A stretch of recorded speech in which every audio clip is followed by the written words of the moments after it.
जम्मू कश्मीर में तीसरे चरण के मतदान से पहले शनिवार को कुलगाम व कठुआ के बिलावर इलाके में हुई 2 मुठभेड़ में 2 आतंकियों को मार गिराया गया। ऑपरेशन में एक पुलिसकर्मी भी बलिदान हो गए हैं। आपको बताते चले कि जबकि एसएसपी समेत 6 पुलिसकर्मी घायल हुए हैं। कठुआ में अभियान फिलहाल अभी भी जारी है। वहीं आपको यह भी बताते चले कि जानकारी के अनुसार जम्मू एडीजीपी आनंद जैन ने कहा कि हमें कल इस इलाके में आतंकवादियों के होने की सूचना मिली थी। सुरक्षा बलों के साथ मिलकर एक ऑपरेशन लॉन्च किया गया और मुठभेड़ में एक हेड कांस्टेबल बशीर अहमद ने अपनी जान गंवाई है, तो वहीं 2 पुलिसकर्मी घायल हो गए और उनकी हालात बेहद स्थिर बताए जा रहे हैं और अभी भी सर्च ऑपरेशन लगातार जारी है और इस इलाके में करीब 3 से 4 आतंकवादियों के होने की सूचना मिली थी और जिसको लेकर लगातार घाटी में सर्च ऑपरेशन जारी है।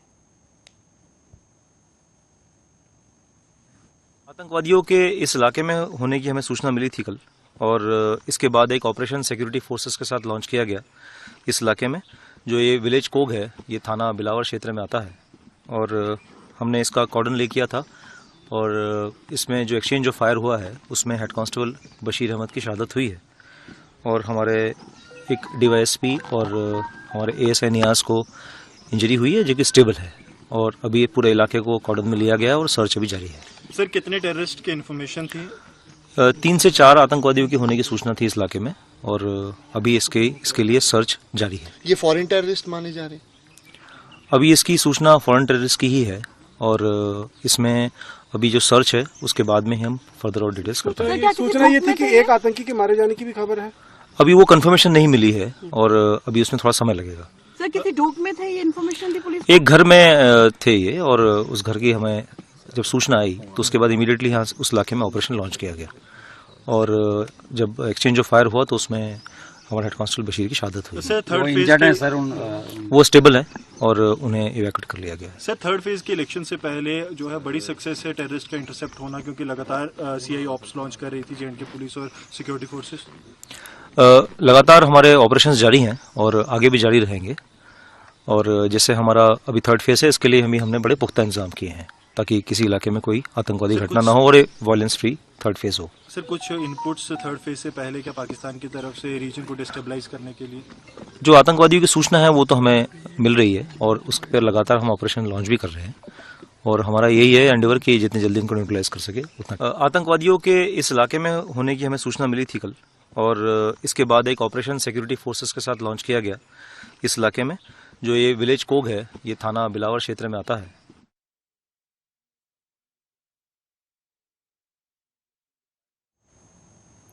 खबरों में आगे बढ़ते हैं। उदयनिधि स्टालिन को तमिलनाडु का डिप्टी सीएम बनाए जाने पर बीजेपी नेता शहजाद पुनेवाला की प्रतिक्रिया सामने आई है, जिसमें उन्होंने कहा कि ये पार्टी नहीं है, ये पारिवारिक कंपनी है, पहले परिवार पर चलती है और देश पहले से कोई मतलब इसमें नहीं रखता है। ये पार्टी परिवार के लिए और परिवार के द्वारा है और इसलिए अपने बेटे को ही आगे करना है। परिवार और भ्रष्टाचार पार्टी का यही पिलर है। आगे उन्होंने क्या कुछ कहा, आप सुनिए। खबरों में आगे बढ़ते हैं। हिमाचल प्रदेश के शिमला में फिलहाल जो पुलिस के द्वारा है पुलिस विभाग ने नशा मुक्ति अभियान के तहत जागरूकता फैलाने के लिए हाफ मैराथन का आयोजन किया है। इस दौरान हिमाचल प्रदेश के राज्यपाल शिव प्रताप भी मौजूद रहे और हिमाचल प्रदेश के राज्यपाल ने कहा कि मैं इसके लिए पुलिस का धन्यवाद करता हूं कि उन्होंने नशा मुक्ति हिमाचल बनाने के लिए हाफ मैराथन की शुरुआत की है। बच्चों से लेकर दिव्यांग जन तक उन्होंने मैराथन में हिस्सा लिया है। कि सबसे पहले तो मैं हिमाचल पुलिस को इसके लिए धन्यवाद दूंगा और बधाई दूंगा कि उन्होंने नशा मुक्त हिमाचल का बनाने के लिए हाफ मैराथन की शुरुआत किया है। पिछली बार भी हुआ था और इस बार भी आप लोगों ने देखा होगा, बच्चों से लेकर के दिव्यांग जन तक जो है इस कार्यक्रम में है, इस दौड़ में है। और ये न केवल हिमाचल बल्कि बाहर से भी लोग आए हुए हैं यह संदेश देने के लिए कि हिमाचल को नशा मुक्त होना ही चाहिए। तो मैं अपील करता हूं कि हिमाचल के सभी वासियों से कि वह अपने अपने गांवों में पुलिस के इस अभियान को सहयोग देने के लिए कोई भी हो तो नशा मुक्त बनाने के लिए कार्य करें। अब इसके आगे की स्थिति में यह है कि हम लोग प्रयत्न कर रहे हैं। पंचायती राज मंत्री जी को भी मैंने बुलवाया था, उनके साथ भी डिस्कशन किया है। अब पंचायत स्तर पर जो पंचायत से जुड़े हुए जनप्रतिनिधि हैं उनके साथ भी वार्ता कर करके और उनको लगाया जाएगा। उसके साथ ही साथ विद्यालयों में भी हम प्रयत्न करेंगे कि वहाँ भी लोग लग कर करके हिमाचल को नशा मुक्त बनाने के लिए कार्य करें। देखिए, हिमाचल पर अगर आज हम ध्यान नहीं देंगे तो भविष्य में इस देवभूमि की पवित्र उदयनिधि स्टालिन को तमिलनाडु के उप मुख्यमंत्री बनाए जाने पर बीजेपी नेताओं की ओर से लगातार प्रतिक्रियाएं सामने आ रही हैं और जिसमें बीजेपी के प्रवक्ता शहजाद पुनेवाला ने कहा कि ये पार्टी नहीं है, ये पारिवारिक कंपनी है, पहले परिवार चलाती है और देश पहले से कोई मतलब नहीं रखता। ये पार्टी परिवार के लिए और परिवार के द्वारा है, इसलिए अपने बेटे और बेटे को ही आगे करना है। आगे उन्होंने क्या कुछ कहा, आप सुनिए। स्टालिन बनेंगे उप मुख्यमंत्री, मतलब फिर से एक बार एक पारिवारिक कंपनी अपने ही बेटा बेटी को आगे करेगी। ये पार्टी नहीं है, ये पारिवारिक कंपनी है। फैमिली फर्स्ट पर चलती है, नेशन फर्स्ट से कोई मतलब नहीं। Of the family, for the family, by the family, बस। और इसीलिए अपना बेटा बेटी को ही आगे करना है, अपना परिवार और भ्रष्टाचार, इन दोनों का यही पार्टीज का यही पिलर है। आप देख लीजिए, सोनिया जी चाहती है राहुल जी, लालू जी चाहते तेजस्वी जी, शरद जी चाहते सुप्रिया जी, स्टालिन जी चाहते उदयनिधि, कोई और चाहता है अखिलेश। तो बस परिवार और भ्रष्टाचार, यही इनका मोटो है। देश के बेटा बेटी से कोई मतलब नहीं। मध्य प्रदेश के मुख्यमंत्री मोहन यादव ने कहा कि राहुल गांधी का हिंदुओं का अपमान करने का अधिकार उन्हें बिल्कुल भी नहीं है। चुनाव में पार्टी प्रचार करें, विचार रखें, यह अलग बात है। कई सालों के संघर्ष के बाद भगवान राम के मंदिर में उनका प्रवेश हुआ है, लेकिन जिस प्रकार से उन्होंने उपहास उड़ाया है वह निंदनीय है और मुझे उम्मीद है कि कांग्रेस के राष्ट्रीय अध्यक्ष जी कांग्रेस के पूर्व अध्यक्ष से कहेंगे कि ऐसी बातें ना कहें। मोदी जी को करोड़ों हिंदुओं का अपमान करने का अधिकार नहीं है, उनको माफी मांगना चाहिए। चुनाव में अपनी पार्टी का प्रचार करे, अपना विषय रखे, अलग बात है, लेकिन इतनी बड़ी जनभावनाओं के आधार पर कई सालों के संघर्ष के बाद भगवान राम के मंदिर में उनका गर्भगृह में प्रवेश हुआ और उस पूरे आयोजन को लेकर जिस ढंग से उपहास उड़ाया है, ये उनकी एक तरह से मान के चलो कि बहुत हल्की हरकत है। मैं इसकी घोर निंदा करता हूं। उम्मीद करता हूं कि वो माफी मांगेंगे। पूरा देश एक तरह से आक्रोश से भर उठा है। करोड़ों देश भर के, क्या दुनिया भर के हिंदुओं को इससे गहरी ठेस पहुंची है। मैं उम्मीद करता हूं कि कांग्रेस के राष्ट्रीय अध्यक्ष अपने पूर्व अध्यक्ष को समझाएंगे कि उनको ऐसी बात नहीं बोलना चाहिए। जम्मू में जब वापस आने के लिए राहुल गांधी विशेष तौर पर हिंदू समाज को लेकर मुखर होते हैं, क्या जनता उसका इसीलिए हिसाब चुकता करती है। वो हिंदुओं के साथ जिस ढंग का व्यवहार करते हैं, यही कारण है कि तीसरी बार भी उनको सत्ता से बाहर जाना पड़ा। वो सत्ता का सवाल नहीं है। हरियाणा चुनाव को लेकर कांग्रेस के नेता और पूर्व सीएम भूपेश बघेल ने कहा कि हरियाणा में जबरदस्त चुनावी माहौल है। प्रदेश की जनता ने तय कर लिया है कि बीजेपी की कुशासन को उखाड़ फेंकना है, क्योंकि लंबे समय से चल रहे किसान आंदोलन, अग्निवीर योजना से युवाओं के साथ जो छल किया गया, भ्रष्टाचार और अफसरशाही से लोग बेहद ही परेशान हो गए हैं और इसलिए लोगों के मन का परिवर्तन अब पूरे तरीके से बन चुका है। चुनाव में जो मतदान होगा वो बीजेपी के खिलाफ ही होगा।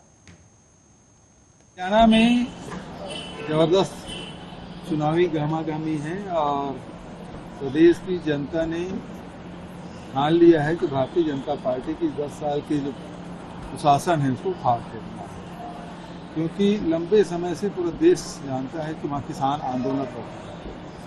अग्निवीर योजना के माध्यम से युवाओं के साथ जो छल किया है, और तीसरा पहलवान के आंदोलन को भी लोगों ने देखा है। ये 3 बड़े मुद्दे हैं और उसके साथ साथ वहाँ व्याप्त भ्रष्टाचार है, सरकार की नाकामी है, अफसरशाही है, इससे लोग बेहद परेशान हैं। और उत्तर प्रदेश के बिजनौर में सरकारी गन्ना विकास समिति के नामांकन पत्रों की आपत्तियां और नामांकन पत्र निस्तारीकरण की कार्रवाई को लेकर बिजनौर गन्ना विकास समिति ने भारतीय किसान यूनियन का धरना प्रदर्शन जारी है और लगातार प्रदर्शन कर रहे लोगों का कहना है कि चुनाव प्रक्रिया में किसी प्रकार की धांधली बर्दाश्त नहीं की जाएगी और अब तक जब तक की आपत्तियों का निस्तारण और जो नामांकन पत्र गलत तरीके से कैंसिल किए गए हैं उनका निस्तारण नहीं किया जाएगा, तब तक यह धरना इसी प्रकार जारी रहेगा। यहाँ एक चुनाव का चल रहा है सोसाइटी में। सोसाइटी और जो मतलब किसान का जो तालमेल है वो हमेशा बना रहता है। वो किसानों की लड़ाई है भाई। यहाँ जो पर्चे कैंसिल करे गए चुनाव वाले, उनमें क्या रीजन रहा, क्यों पर्चे कैंसिल कर दिए? सरकार के दबाव में कैंसिल हो गए या लोकतंत्र की हत्या करने का इनका पूरा प्लान है? क्योंकि सरकार जो है वो हमें आपस में मतलब चुनाव तो कराना नहीं चाहती, वो चुनाव दबंगई से जीतना चाहती है। तो वो अपने पक्ष के जो पर्चे उन्होंने वो अपने कराकर दूसरों के निरस्त करा दिए। यहाँ कहीं किसी में रसीद के लिए मना कर दी, कहीं कह दिया फ्लूड लगा दिया, किसी के पेपर फाड़ कर फेंक दिए। तो इस तरीके से नहीं होने दिया जाने का। जिला बिजनौर है, यहाँ सभी लोग संघर्ष के साथ खड़े रहते हैं हमेशा, तो ये इनके साथ, हम भी इन्हीं के साथ खड़े हैं। आप लोग आए थे, कोई अधिकारी या क्या आश्वासन दिया आपको? अधिकारी सुबह डीएम साहब से भी वार्ता हुई। डीएम साहब ने भी कहा कि भाई उसके जो इनकी जो मतलब क्या करना चाहिए, नहीं सुनो पहले एडीएम के लिए कहा उन्होंने कि स्पष्टीकरण देंगे वो कि क्या कमी रही हमारे फार्म में। तो वो फार्म में स्पष्टीकरण दे के चले गए। रसीद नहीं लगी।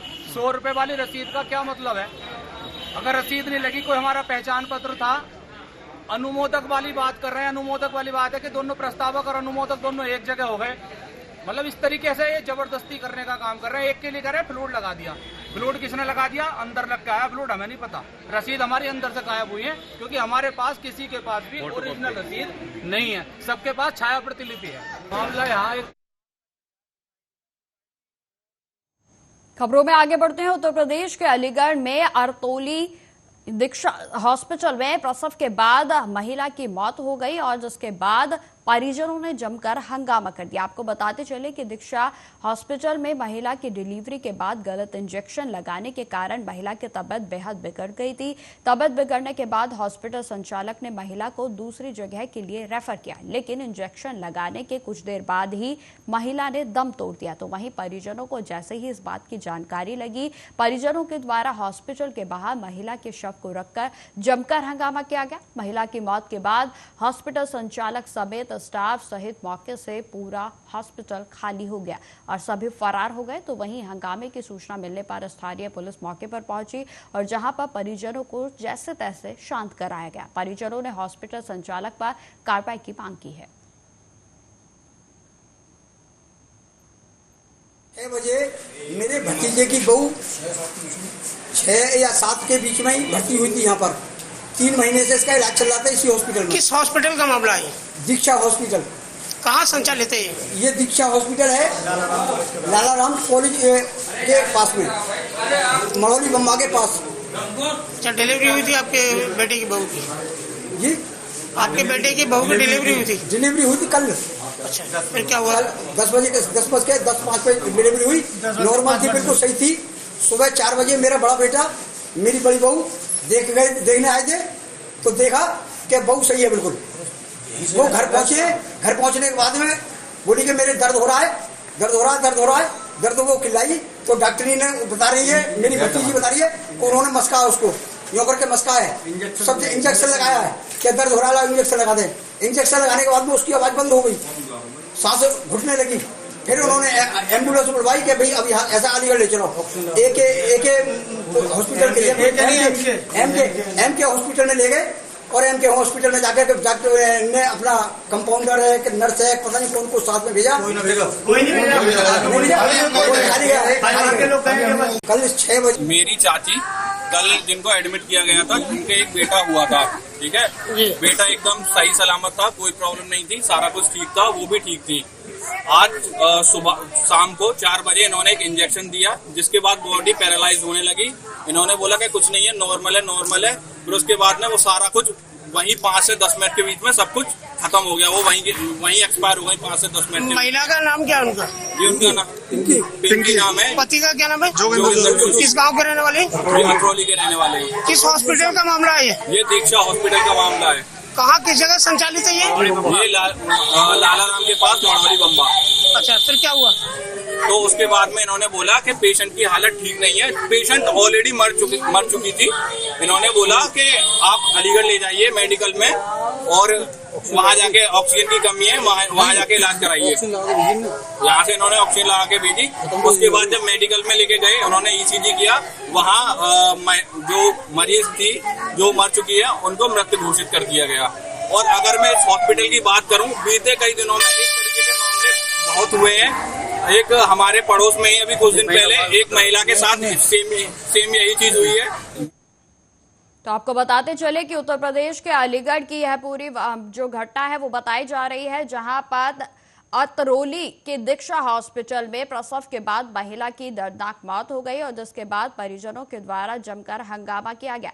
आपको बताते चले कि इस मामले में लगातार परिजनों की ओर से जो हॉस्पिटल का स्टाफ है उस पर तमाम तरीके के आरोप लगाए जा रहे हैं, जिसमें परिजनों के द्वारा दी गई जानकारी के अनुसार जो महिला थी उसको गलत इंजेक्शन लगाया गया और जिसके बाद उसकी दर्दनाक मौत हो गई। हालांकि आपको बताते चले कि दीक्षा हॉस्पिटल के द्वारा जैसे ही महिला की तबीयत खराब लग रही थी और मामला जो है बिगड़ता जा रहा था, तो उनके द्वारा इस मामले को महिला को जो है वो दूसरे हॉस्पिटल के लिए रेफर किया गया था। हालांकि आपको बताते चले कि इसी बीच महिला की दर्दनाक मौत हो गई है और जिसमें कि लगातार परिवार वालों का यही कहना है कि गलत इंजेक्शन लगने के कारण महिला की दर्दनाक मौत हो गई। आपको बताते चले कि महिला की तबीयत जो है वो इंजेक्शन लगने के बाद से ही बिगड़ती जा रही थी। तबीयत बिगड़ने के बाद हॉस्पिटल संचालक ने महिला को दूसरी जगह रेफर किया था, लेकिन इंजेक्शन लगाने के कुछ देर बाद ही महिला की दर्दनाक मौत हो गई। तो वहीं परिजनों ने हॉस्पिटल के बाहर महिला के शव को रखकर जमकर हंगामा किया। महिला की मौत के बाद हॉस्पिटल संचालक, स्टाफ सहित मौके से फरार हो गए। तो वहीं हंगामे की सूचना मिलने पर स्थानीय पुलिस मौके पर पहुंची और परिजनों को शांत कराया गया। परिजनों ने हॉस्पिटल संचालक पर कार्रवाई के लगातार जो है उनकी ओर से मांग की गई है। तो जिस तरीके से परिवार वालों की ओर से लगातार कार्रवाई की मांग की जा रही है, इसमें पुलिस वालों की ओर से भी आश्वासन दिया गया है कि जल्द से जल्द इस मामले में कार्रवाई की जाएगी।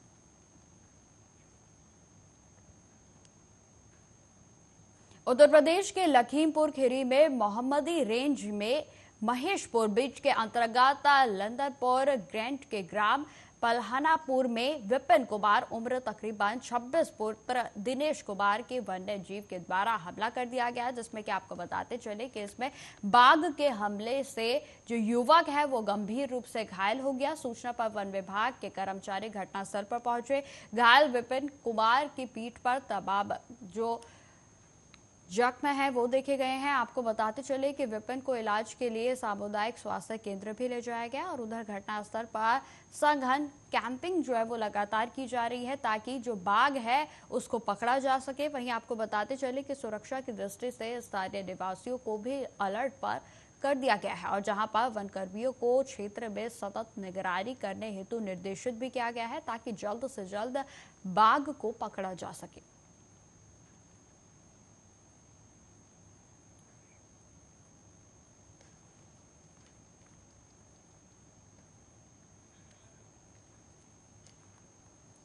खबरों में आगे बढ़ते हैं। विषाक्त भोजन खाने की वजह से आपको बताते चले कि 14 लोगों की तबीयत जो है वो अचानक से बिगड़ गई। आपको बता दें कि खिचड़ी में छिपकली मिलने के बाद नवादा नगर थाना क्षेत्र में पूरे तरीके से आंगनबाड़ी केंद्र पर माहौल जो है वो गर्मा गया, जिसमें कि आपको बताते चले कि जो बच्चों को भोजन परोसा जाता है उसमें मृत छिपकली मिलने से हड़कंप मच गया।